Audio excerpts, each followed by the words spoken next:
In the 19th and early 20th centuries, freak shows stood as a defining part of American culture. These exhibitions were widely accepted as entertainment for the poorer class and generated enormous profits for the showmen who presented them. But no matter how bizarre or unsettling these performers appeared to the crowds, they were real people with lives and stories that reached far beyond the glare of the circus stage. Today, we're revealing the 15 strangest circus freaks you won't believe ever existed. Let's start this countdown with number 15, the Oklahoma outlaw mannequin. Mummy Elmer McCurdy lived a short, messy life as a drifting outlaw in the American West. Small robberies and bad decisions followed him wherever he went. In 1911, after a bungled train robbery, lawmen finally caught up with him and shot him dead.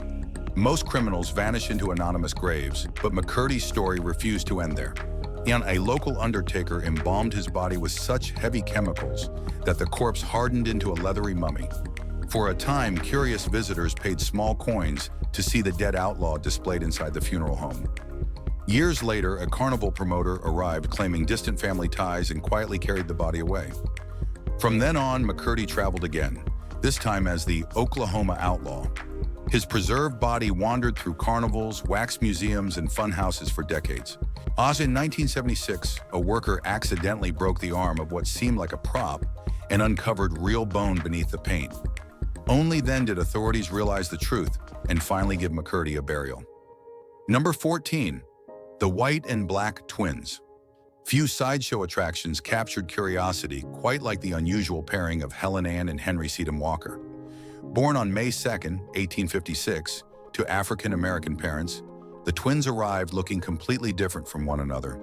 Helen carried albinism, which gave her pale skin and light features, while Henry had the darker complexion of his family. That single contrast turned the siblings into a traveling curiosity. Museum promoters quickly displayed them across the country under the striking title, The White and Black Twins. Posters announced their appearances from St. Louis to New Orleans and Pittsburgh, drawing crowds eager to witness the unusual siblings. Away from the exhibition halls, their lives were far quieter. These census records listed them simply as children living with their mother in New York. After the exhibition years faded, Henry largely disappeared from public record, possibly working as a doorman. Helen lived longer and married several times. Today, their graves finally carry names that once stood hidden behind spectacle. Number 13, Little Count Teddy. Among the many unusual figures who appeared beneath circus lights, Theo Salem stood apart for a simple reason. His greatest talent was his voice. Known to audiences as Little Count Teddy, Salem was born in Louisville on July 23, 1885. His height measured even smaller than the famous Tom Thumb, yet his performances rarely focused on size alone. Teddy entertained crowds with comic poems, witty recitals, playful lectures, and sharp bits of satire that filled halls with laughter. Posters promised amusement beneath cheerful slogans like "Yours for Amusement," while another joked that he was smaller than Tom Thumb and still single. Unlike many miniature performers of the era, Teddy managed his own career. Traveling from city to city, he appeared on stage without circus bosses or elaborate spectacles behind him. Audiences came expecting curiosity, but often left remembering his humor. For Teddy, the real attraction was never his height. It was the lively personality and clever words he carried everywhere he performed. Number 12, the Wild Spotted Boy circus posters often thrived on mystery, and the performer called the Wild Spotted Boy became the center of one such legend. The young man known as Mongol Lark appeared before crowds with pale patches scattered across his skin. Instead of explaining the real cause, promoters crafted a dramatic tale. Banners claimed he belonged to a remote African tribe where people were born covered in spots. Barkers repeated the story loudly while curious spectators gathered to see the unusual figure. The truth was far simpler. Mongols lived with vitiligo, a condition that causes pigment to fade in uneven patches across the skin. Those markings became the foundation for a fictional identity designed to attract crowds and stir imagination. Very little documentation remains about his life beyond photographs and advertisements, leaving the real man mostly hidden behind the carnival myth. Yet even without the invented story, his appearance alone left a lasting impression on those who saw him. Number 11, the man turning to stone. Some sideshow attractions relied on exaggeration, yet the condition affecting Charles S. Porter needed no embellishment. Born in New Haven on April 24, 1900, Porter lived an ordinary life until his body began changing in alarming ways. Around the age of 30, muscles and connective tissue slowly hardened into bone. The disease, known today as fibrodysplasia ossificans progressiva, gradually locked his joints and restricted movement. Each year made simple actions more difficult. Instead of retreating into isolation, Porter entered the exhibition world and allowed audiences to witness his rare condition. Posters introduced him under the haunting title, "The Man Turning to Stone." Visitors gathered quietly while he sat before them, his stiffening body offering a glimpse of a disease few people had ever encountered. No tricks or performances were required. The reality itself held the crowd's attention. Eventually, Porter's name faded from billing sheets, leaving behind a haunting reminder of how fragile the human body can be. Number 10, Ernie D. Fort. Some lives begin under a microscope before the person even understands why. Ernie D. Fort entered the world on July 7, 1931, carrying a condition that instantly made him a headline. From his chest grew a parasitic twin named Len, silent yet impossible to ignore.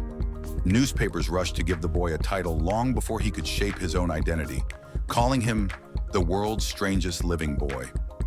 Carnival banners carried his photograph, and whispers about the unusual child spread through towns that had never heard his name before. Doctors observed him while curious crowds saw something halfway between miracle and mystery. In 1943, surgeons removed the twin during a risky operation celebrated by the medical community. For Ernie, however, the moment meant something much simpler. It meant survival and the possibility of a normal life. As the years passed, the boy, once surrounded by cameras, quietly slipped away from headlines, leaving behind only scattered rumors of a peaceful life somewhere in the Midwest. Number 9, Dolly Dutton's strength often arrives in unexpected forms, and Dolly Dutton carried more of it than most. Born Alice Marie in 1852, she stood just over 3 feet tall, yet her presence filled every room she entered. Audiences soon knew her as the Little Fairy, a stage name that followed her through theater halls across New England. Dolly first performed beside her younger sister Ida, charming crowds with songs and gentle readings. Their partnership ended tragically when Ida died at only 8 years old, leaving Dolly alone before the curtain. Instead of stepping away from the stage, she continued performing while also teaching school children during quieter hours. Balancing those two worlds demanded patience and resilience. Records later mention a brief stay in an asylum in 1882 for domestic troubles, a vague phrase that hides more than it explains. Dolly died in 1890 at 38.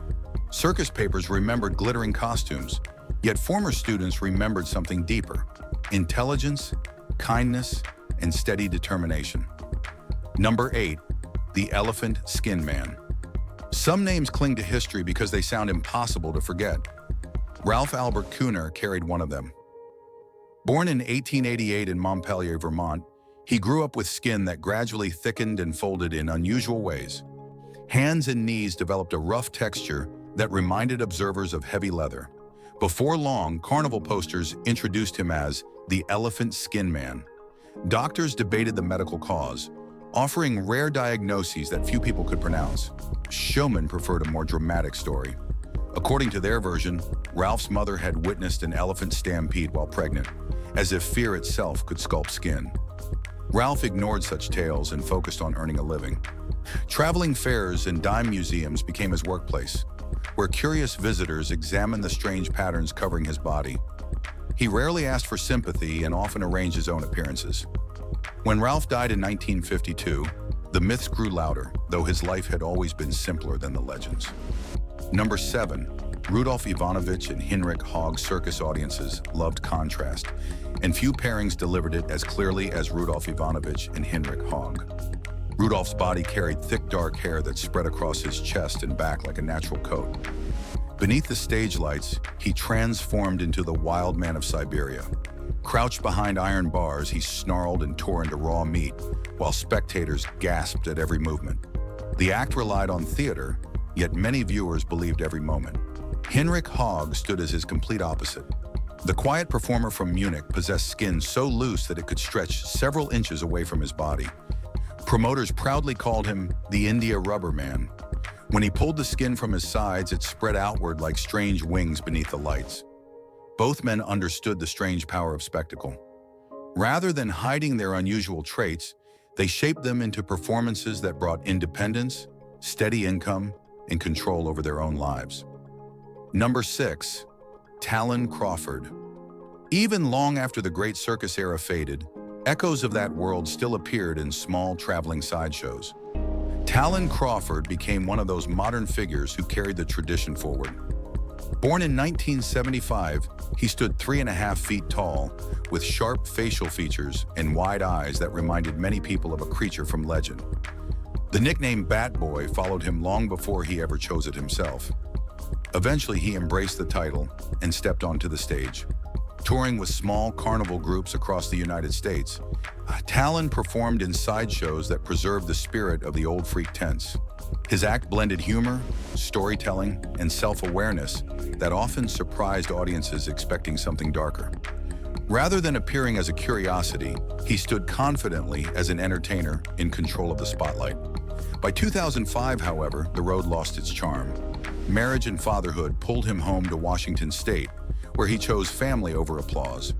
Number 5, the illusionist of two selves. Few performers played with identity as cleverly as the man audiences knew as Fred of Fred. Born around 1908, Fred Van built a stage act that left crowds staring twice before they believed what they saw. One half of his body appeared dressed as a gentleman, the other as a woman, split cleanly through costume, posture, and carefully practiced illusion. Spectators often wondered whether the transformation was theatrical trickery or something stranger. For Fred insisted he had appeared in the 1932 film Freaks, although his presence remains uncertain and largely uncredited. The claim, true or not, only deepened the mystery surrounding him. In 1933, he performed as Francis Frel at Chicago's Century of Progress World's Fair, and later boasted of traveling to every major vaudeville circuit in America. As traditional work disappeared, survival pushed him into rougher sideshows. Decades later, during the 1970s, where he returned to the stage under Ward Hall's banner, determined not to fade quietly. Number 4, the Great Waldo. A hush often settled over the crowd whenever the Great Waldo prepared to perform. Born Dagmar Rothman in Germany in 1920, he possessed a talent that fascinated audiences and unsettled them at the same time. Waldo became famous as a regurgitating performer, sometimes described as the human ostrich. During the 1940s, E. Ripley's Auditorium in New York promoted him as the man who could swallow nearly anything placed before him. Coins vanished down his throat, watches followed, goldfish, rings, and even live frogs disappeared the same way, only to return moments later unharmed. The act demanded painful control, and every performance left his body aching. Still, the stunned reaction of the crowd kept him returning to the stage. Fame rarely lingers long in the sideshow world. As the spotlight dimmed and loneliness crept closer, Waldo's life ended quietly at home, leaving behind the haunting memory of a performer who swallowed the impossible. Number 3, the Fat Lady of Coney Island. Amanda Spurt never expected her life to unfold beneath circus lights. As a young woman, she weighed around 120 pounds and lived an ordinary life. Everything shifted after the birth of her child at 21, and when a sudden hormonal imbalance caused her weight to increase rapidly. Over time, she approached nearly 700 pounds. Rather than hiding from the attention that followed, Amanda chose to face it directly. Under the stage name Jolly Irene, she joined the Ringling Brothers sideshow and stepped before audiences with confidence and warmth. The name suited her spirit perfectly. Visitors arrived first out of curiosity, yet many remembered her cheerful personality long after the show ended.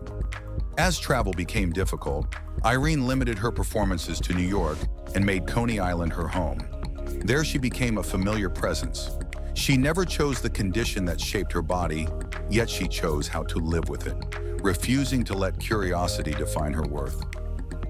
Number 2, Irma Lustow across European fairgrounds, posters once carried the striking title, Die Panther Dame, the Panther Woman. The name belonged to Irma Lustow, a performer whose appearance instantly caught attention. Born in France, she had a rare skin pattern that formed dark, ring-like spots across her legs, along with a band of hair circling her head. Promoters quickly transformed the unusual look into spectacle, presenting her as something mysterious and exotic. Yet Irma rarely performed the wild role audiences expected. Instead of prowling or snarling like an animal, she stood calmly before the crowd and allowed silence to fill the space. That quiet confidence made her presence unforgettable. And photographs from the era show a woman whose expression feels both proud and weary, as though she understood exactly what people came to see. Very little is known about her later life, but Irma remains remembered for something rare in sideshow history: dignity that never bent beneath the spotlight. Number 1. The Joined Performers. Lucio and Simplicio Godino entered the world in the Philippines in 1908, physically joined together yet destined for an extraordinary path. As children, they were brought to Coney Island and displayed before crowds until the New York Society for the Prevention of Cruelty to Children intervened. With no relatives to reclaim them, the brothers were adopted by the Philippine ambassador to the United States. The decision transformed their future. Education followed, along with music lessons that revealed a shared talent for performance. By 1929, they had married identical Filipino twins and formed a vaudeville act filled with music, dancing, and playful conversation. Instead of standing silently as curiosities, they became entertainers who controlled their own stage. Audiences applauded their humor and skill. In 1936, tragedy struck when Lucio died of pneumonia. Doctors attempted a surgical separation, yet Simplicio passed away days later, leaving behind the story of two brothers remembered as one. If you've enjoyed this video, be sure to like and subscribe. Thanks for tuning in, and we'll see you.